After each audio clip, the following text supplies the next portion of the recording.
Magandang araw po sa inyong lahat, mga mahal kong kamundo. Sa lahat po ng mga hindi nag-escape ng ads, sa mga nag-like, sa mga nag-comment, at nag-share ng ating kwentong ito. Maraming salamat po sa inyo. Mga mahal kong kamundo, narito na po ang pagpapatuloy ng ating kwentong ito. Samantalang, sa mismong sabungay o sa loob ng sabungay. Anong ibig sabihin nito, Marco? Paanong natalo ang ating fighter na alimbuyuging panabong ng malagintong panabong ni Kano? Ipaliwanag mo ito, Marco. Ang seryosong pagkakasabi ni Don Fausto sa kanyang personal na magtataring. Nagngangalang si Marco. Sumagot naman ito sa kanya't sinabi niyang, "Hindi ko alam, boss, pero maging ako may hindi makapaniwala at hindi ko inaasahang ganyan pala kung makipagbakbakan ang malagintong panabong na yan." Subalit sa kabila ng kanilang pagkatalo o kabiguan ng kanilang panabong ay nagawa pa rin makipag-usap ng formal nitong si Don Fausto kay Tay Kano at sinabi niya kay Tay ang mga katagang, "Ngayon, maliwanag na't malinaw na sa akin ang lahat. Ngayang malagintong panabong nyo, Kano, ay tunay at totoong hari ng sabungan. Kano, patawad sa mga ginawa kong hindi magaganda. Sa mga sinabi ko't mga pang-iinsulto, higit sa lahat ay ang sana'y pagtatangka ko sa buhay ng iyong mga tapat na kaibigan."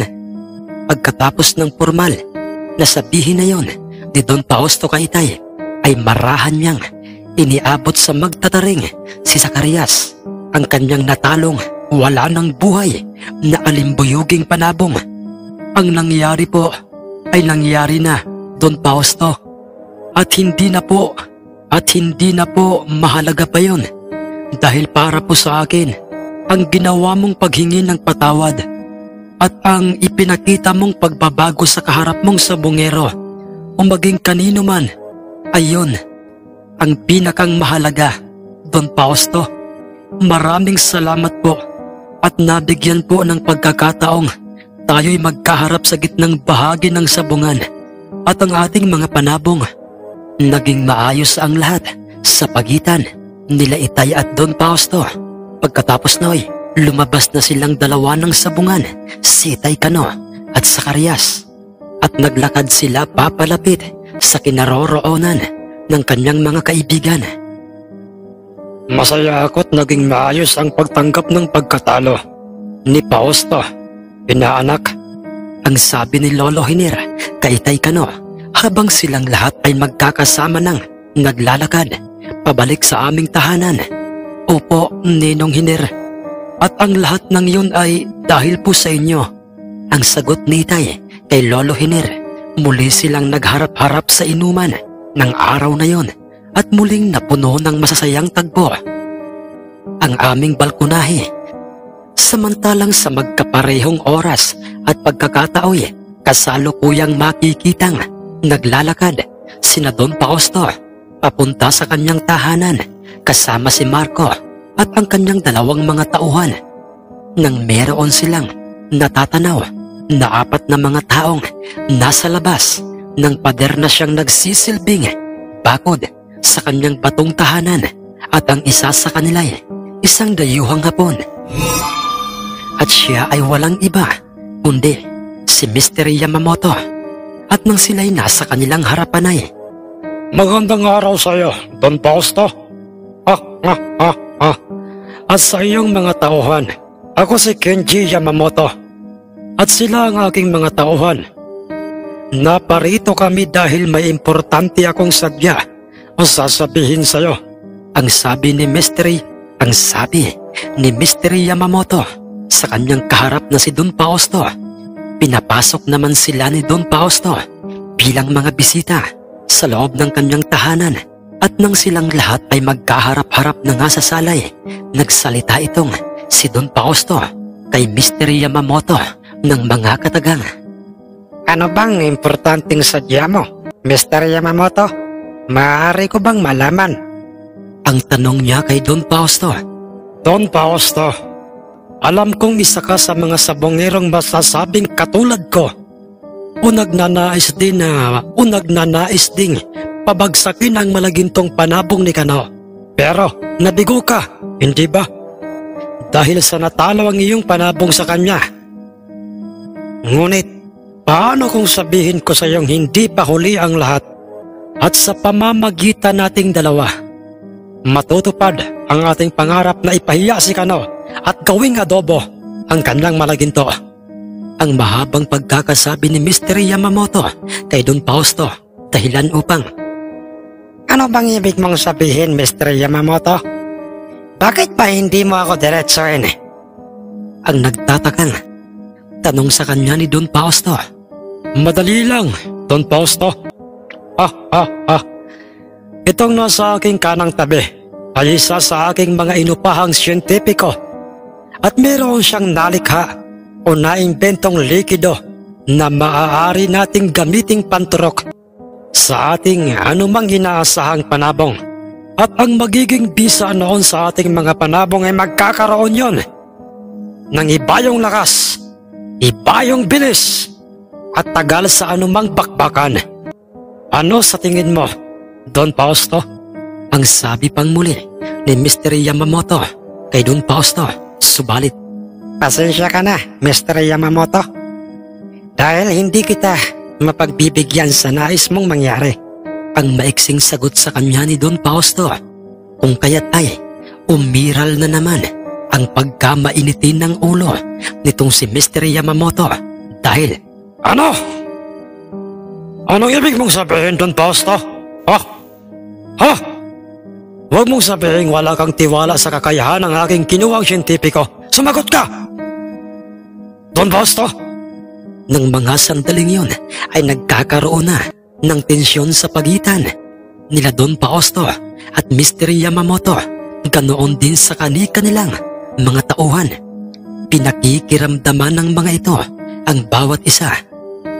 Parang ganoon na nga, Mr. Yamamoto. Dahil sa ang totoo lang, nakikita ko na ngayon ang magiging karamaldomal na sasapitin ng inyong panabong. Sukdo lang, isagad niyo ang inyong panturok na sinasabi niyo sa katawan ng inyong panabong. Dahil baka nakakalimutan niyong isang hari ng sabungan ang binabalak niyong pabagsakin, Mr. Yamamoto. Nabigo na ako na gawin yon. At hindi lamang ako, kundi ay marami pang mga naunang mga tanyag. Mga tanyag na mga sabongerong mayroong mga kargadang mutya, mga kilabot na mga tagabitaw at magtatari, na katulad na lamang nitong aking kasamang magtataring si Marco. Pero lahat kami ay napahiya lamang. Ang sabi sa kanya ni Don Fausto.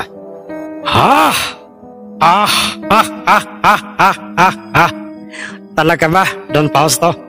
Alam mo ba, Don Fausto, hindi ko sukat akalaing isa ka palang duwag. Wala kang bayag, Don Fausto. Di ba, mga bata? Nagsipagtawanan ang kanilang mga tauhan nang marinig nilang sinabi yun ni Mr. Yamamoto kay Don Fausto.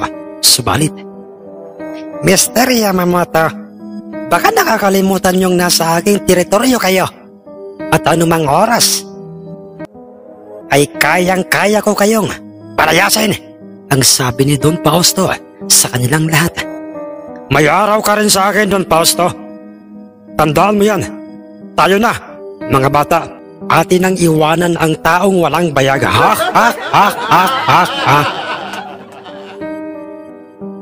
Isa-isa ang mga itong lumabas ng tahanan ni Don Fausto at naglakad palayo. Boss, bakit mo nasabi yun sa kanila? Yun bang tungkol sa malagintong panabong ni Kano? Ang nooy tanong ng magtataring si Marco sa kanyang among si Don Fausto.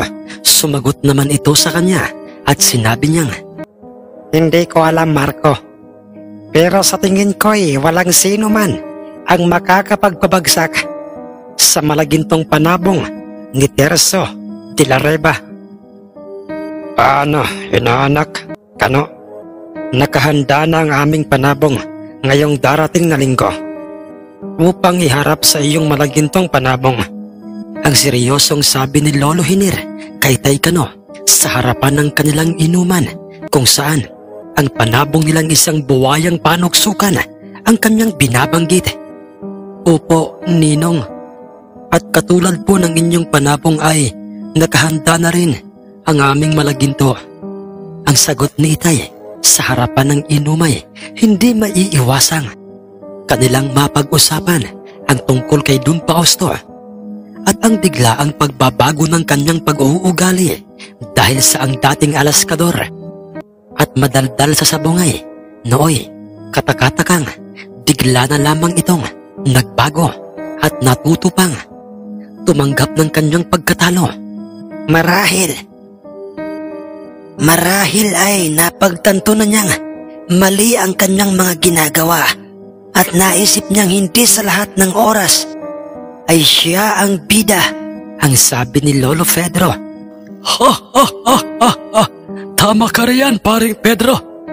Marahil ay katulad nating dalaway, tumatanda na rin si Don Fausto, kaya't naisip niyang masamang maging isang masamang tao kapag ka tumatanda na. Ha ha ha ha!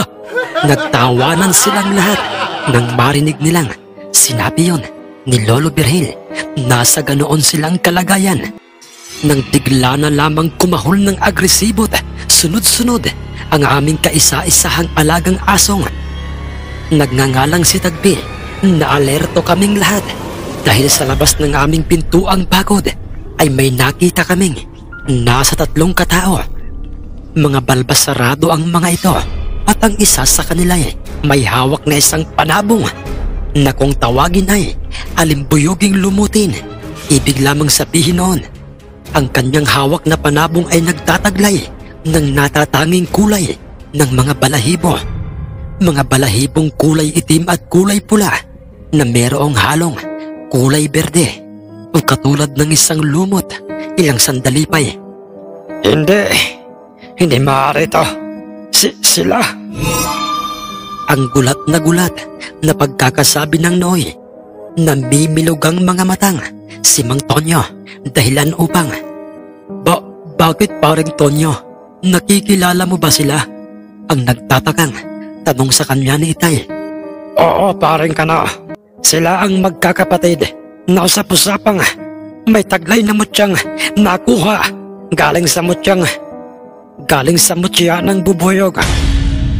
At yang nasa gitnang may hawak na alimbuyoging lumotin ay ang kanilang panganay na kapatid, si Berting.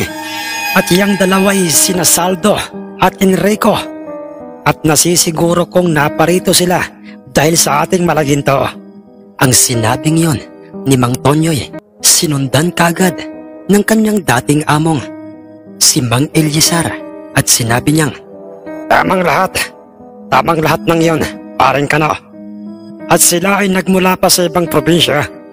At ang panabong na yan ay ang balita ko'y katulad ng ating malagintoy. Wala pang ni isang nakakatalo dyan. Habang binabanggit yon ni Mang Eliasar, ay kasalukuyan ng binubuksan naming magkakapatid ang pintuan ng aming bakod upang sila'y papasukin.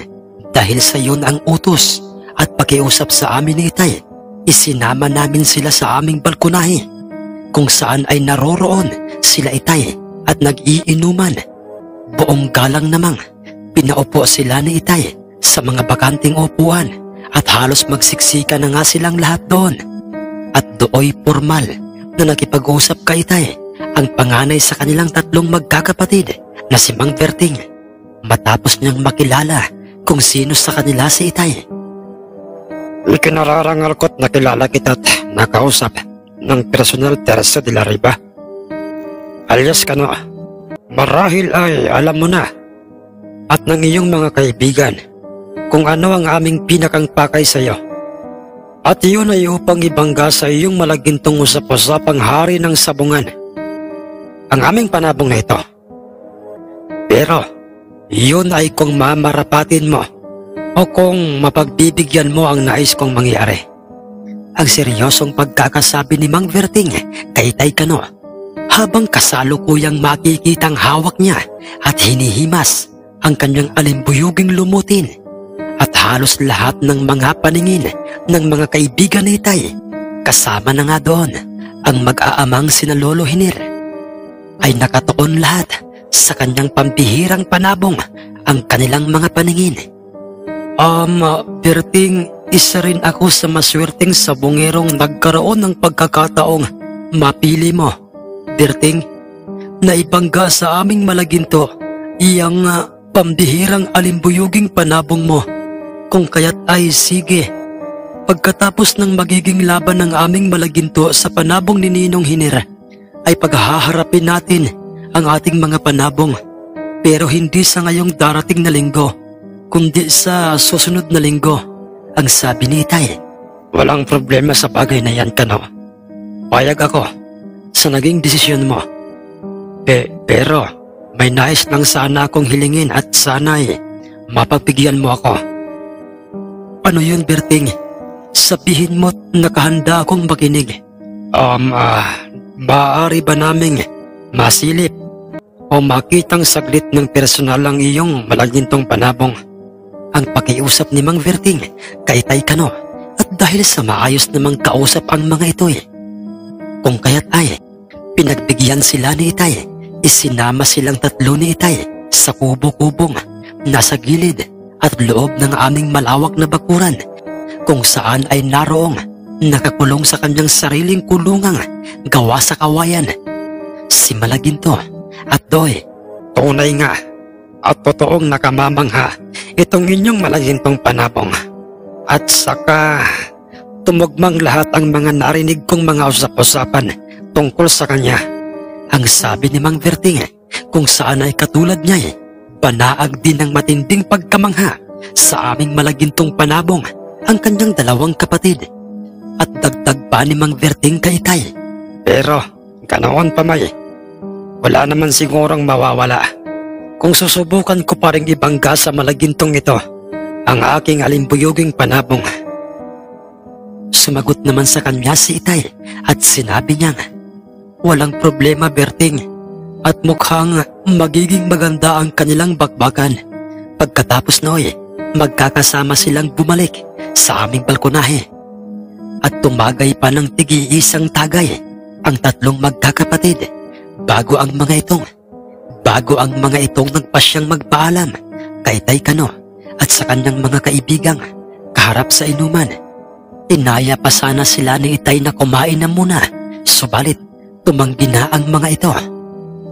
Anong masasabi mo, kuya, sa malagintong panabong ni Kano? Ang tanong kay Mang Berting ng kanyang nakababatang kapatid na si Saldo. Sumagot naman ito sa kanya at sinabing, malakas ang kutob kong. Hindi lamang isang pambihirang panabong ang malagintong panabong na yon. Anong ibig mong sabihin, Kuya Berting? Huwag mong sabihin. Oo, Enrico. Nakikita ko sa mga mata ng malagintong panabong na yon na ito'y isang panabong na nagmula sa ibang mundo, sa mundo ng mga engkanto. O di kaya'y maaaring isa itong engkantadong panabong. Napabulalas ang kanyang dalawang kapatid nang marinig nila ang mga sinabing yun ni Mang Berting, kung kaya't ay hindi na naiwasan pang magtanong nitong si Saldong.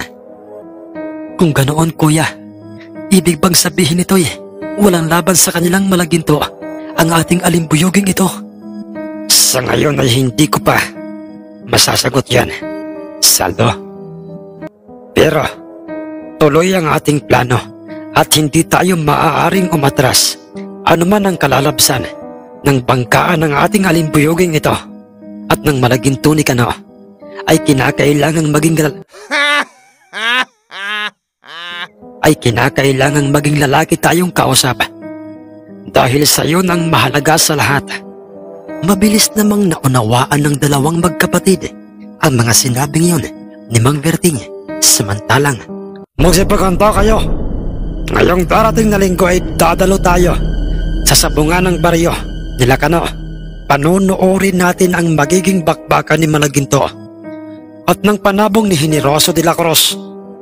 Ang maotoridad na pagkakasabi ni Mr. Yamamoto sa kanyang dalawang mga tauhan at sa kanyang upahang siyentipikong si Anastasio. Emiliano, ilabas mo sa kanyang kulungan ang isa nating bolik. At ikaw, Anastasio, ilabas mo ang hiringgilyang panturok na may likidong pampalakas. Turukan mo ang ating bolik na yan. Boss, ano bang binabalak mo? Ang mapang-usisang tanong ng tauhang si Bardock. Bardock, ang bolik na yan ang ipambabasag natin sa grupo ni Kano. Bahala na siya kung papayag siyang ibangga ang kanyang malaginto sa bolik na ito at kanyang ikakansila ang magiging bakbakan ng kanyang malaginto at ng panabong ni Generoso. Kaya't sige na, kunin niyo na ang ating bolik upang maturukan na ni Anastasio. Ang sabi pa ni Mr. Yamamoto. Pero boss, papaano si Generoso de la Cruz? Ang nooy na uutal na pagkakasabi naman ni Emiliano. Si Generoso? Wala na akong pakialam sa kanya. Lalantad tayo sa kanila. At dalawa silang magninong ang sinisiguro kong mapapahiya sa maraming tao sa araw ng linggo. Pagkatapos na sabihin yun ni Mr. Yamamoto ay mabilis namang kinuha ng tauhang si Bardock ang nasabing nanghihinang sipuning bolik. Isang bolik na dilaw. Inilabas naman ng buong ingat ng matandang siyentipiko ang hiringgilyang panturok at may lamang likidong pampalakas. Pampalakas ng istamina para sa bawat panabong na kanyang tuturukan at hindi lamang lakas ang maidudulot noon sa isang panabong kundi ay dobleng lakas at kakaibang bilis at resistensya sa bawat magaganap na salpukan. Ano pang hinihintay mo, Anastasio? Sige na, turukan mo na itong bolik na kasalukuyang nasa aking kamay. Sige po, Mr. Yamamoto. At nang magtagumpay na ngang maturukan ni Anastasio ang nasabing dilaw na bolik, ay bigla na lamang itong kumulapag sa kamay ni Mr. Yamamoto, dahilan upang ito'y kanyang mabitawan. Nangisay-ngisay ito sa lupa o ang nasabing bolik na panabong na para bang kung ito'y titingnay, para bang ito'y mawawalan na ng hininga. Subalit makalipas lamang ang ilang sandali ay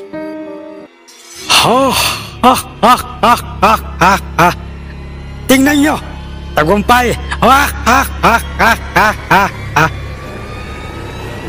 Tingnan nyo ang bolik na yan. Walang sinabi sa kanya ang malagintong panabong o kung alinmang mga panabong. Ang sabi ni Mr. Yamamoto na para bang siya'y nasisiraan na ng ulo. Hindi, imposible ito. Papaanong ang kanina'y lulugo-lugo at parang sipuning dilaw na bolik at nangingisay-ngisay.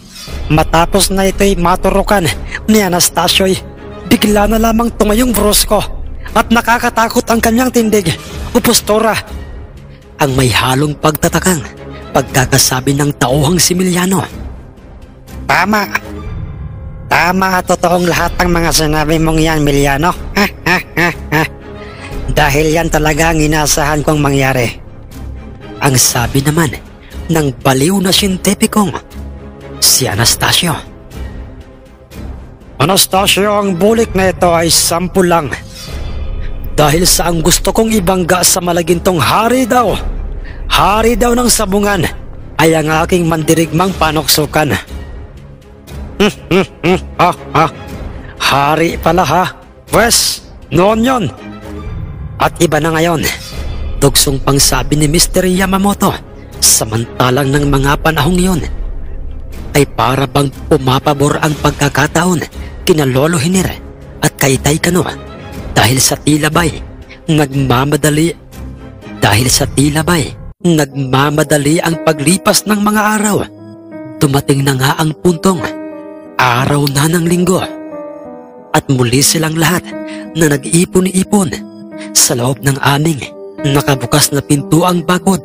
Ilang sandali pa nakita naming pumasok na ang kahuli-hulihang mag-aamang sina Lolo Hiner at nakaagaw agad sa kanilang paningin o sa aming lahat ang hawak at himas-himas ni Lolo Hiner na isang buwayang panuksukan. Tinawag itong buwayang panuksukan dahil sa ang kanyang mga pahay. Katulad ng balat ng buhaya, buhay na buhay ang kulay ng kanyang balahibo at masasabing hindi magkalayo ang pangangatawan at ang tindig ni Malaginto at nang nasabing buwayang panuksukan at nang si Lolo Hiner ay nasa harapan ng ani Itay ay seryoso itong nagwika kay Tay Kano ng mga katagang. Inaanak Kano, makinig ka. Ang labang ito ng ating mga panabong ay laban na kung sino man sa kanila ang manalo o matalo ay para sa amin ng aking mga anak. O ng iyong mga kinakapatid ay tayo pa rin ang panalo. Inaanak, sa maniwala ka't sa hindi, ay hindi ko alam kung bakit ako'y nakakaramdam ngayon ng kaba. Hindi para sa aking perang ipupusta, kundi para sa aking panabong. At ngayon ko lang ito naramdaman. Mabilis namang sumagot sa kanya si Itay at sinabi niyang, Ninong, ang manalo at matalo ay hindi po mahalaga sa amin dahil sa ang pinakang mahalaga sa aming grupo ay ang mga taong katulad ninyo. Kaya naman po Ninong, ito po'y laban ng ating mga panabong at alam kong gagawin nila ang lahat. Maipanalo lang ang bawat kinakaharap nilang laban.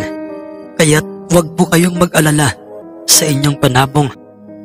Magtiwala lamang po tayo sa kanilang kakayanan at magagawa. Muli po mga mahal naming kamundo, maraming salamat po sa inyong ginawang pag-comment, pag-like at pag-share sa ating mga nakaraang upload. Maraming salamat po. Nais ko lamang pong pasalamatan at shoutout si Tropa TV Vlogs at ang Ubina Family. Nais ko lamang pong shoutout si Boss Baldayot at ang kanyang buong pamilya dyan po sa Kalinog, Iloilo. Maraming salamat po sa inyo. Kay Boss Emerson Ornedo, kay Boss Jolito Romero, maraming salamat sa iyo, Boss. Shoutout po kay Paring Sukoy, kay Paring GP, Paring Teban, Paring Pedro, at Paring Michael. Ang nagpapa-shoutout po ay si Boss Wilfredo Diaz. Shoutout po kay Boss Jerome B. Arnaiz ng Samar, kay Boss Roel Mendoza ng Silang Cavite. Salamat po kay Boss Melchor Recta, kay Boss Jana Agustin, kay Boss Henry Tamigin ng Davao City, kay Boss Jiffy TV Vlogs na palagi pong nakikinig sa atin dyan sa Fairview. Maraming salamat po sa inyo, Boss. Kay Boss Tony Villaruel, maraming salamat po, Boss. Nais ko lamang pong i-shoutout si Boss RJ Vlogs. Boss, maraming salamat po sa inyo. Kay Boss Fernan Nadera ng Pagsanhan, Laguna. Boss, maraming salamat po. Kay Boss Bro Rex TV. Boss, maraming salamat po sa inyong suporta.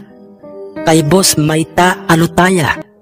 Boss, maraming salamat po sa inyo. Shoutout po kay Boss Ronaldo Osoleta. Boss, maraming salamat po. Shoutout po at maraming salamat po kay Boss Iking Banlaygas. Boss, maraming salamat po. Kay Boss Angel Simbulante at sa Family Simbulante from Obay, Cabancalan City. Maraming salamat po mga boss. Shoutout po kay Boss Rafaelito Arnaiz Villaram. Boss, maraming salamat po. Shoutout po kay Boss Kevin Dicap. Boss, maraming salamat po. Shoutout po kay Boss Mateo Diaz. Boss, maraming salamat po. Kay Boss Giovanni Magiriano, kay Ma'am Pia Arnaiz Jans, kay Boss Francis Sit at sa kanyang mga tropang palaging nakikinig sa ating kwentong sina Boss Jomar, Boss Obyong, Boss Maki, Boss Ronnie, at si Boss Kenneth. Maraming salamat po sa inyo mga tropa. Kay Boss Wilfredo Diaz, kay Boss Jonas Francis Paragas, kay Boss Victor Ticala, kay Boss Rene Abalos, kay Boss DJ Diren Galido, kay Boss Merwin Olive, kay Boss Jat Magdas, kay Boss Hermelito Baloya, kay Ma'am Melrose Popas, kay Ma'am Eden Valiente at sa kanyang buong pamilya dyan po sa Caloocan, kay Mama Michelle Oxteros at sa kanyang buong pamilya, kay Boss Giobel, kay Boss Borleng Lawrence, kay Boss Laguda Erle, kay Boss John Gavin Moneva, kay Tokayo GC Candelaria, kay Pareng Gerard Bacaresa. Pare, maraming salamat sa iyo. Kay Kuya Erms Whitel, kay Boss Nora Abas, kay Boss Iga Norquewa, kay Boss June Alcantara, kay Boss Rolly Bangkaya, kay Boss Ronilo Romo, kay Boss Silvania 69 Gaming, kay Boss Angelo Crelego, kay Ma'am Ginaline Bersosa, kay Tol Jimmy Ray at sa kanyang channel na ang Mahiwagang Baston, sa aking darling na si Ma'am Chris Apple, kay Boss Mark De La Cruz, kay Boss John Hiccup, kay Boss G Sumudio, kay Boss Gerald Bacolod, kay Boss Malvin Esguera, kay Ma'am Janly Carte, kay Ma'am Rosie De Mesa, kay Boss Amer, kay Ma'am Resel Grato, kay Boss Sigma, kay Ma'am Jocelyn Bregente, kay Boss Guillermo Banaga, kay Boss Julie Rovion Paliana, kay Boss Lowy Orolpo, kay Boss Solomon Villeta, kay Boss Patrick Hernandez dyan po sa Candabong, Alcantara, Cebu, kay Boss Joy Earl, kay Boss Jik Alcala at sa kanyang anak na si Jackia Mata, kay Boss Emiliano Rapols, kay Ma'am Pay Diaz, kay Boss Edwin Duran, kay Boss Nelson Enfleo, kay Boss Giovanni Almanon, kay Boss Feli Rivera Remundo, kay Boss Chit Bayot, kay Ma'am Milit Mayo Kaskayan, kay Boss Lenar Elfas dyan po sa Bicol. Shoutout po sa inyo, boss. Kay Boss Efren Abadiano, kay Boss Sammy Baklas, kay Boss Gavin Neras, kay Boss Chris Batok, kay Boss Rodilio Ledesma, kay Boss Backyard Breeder,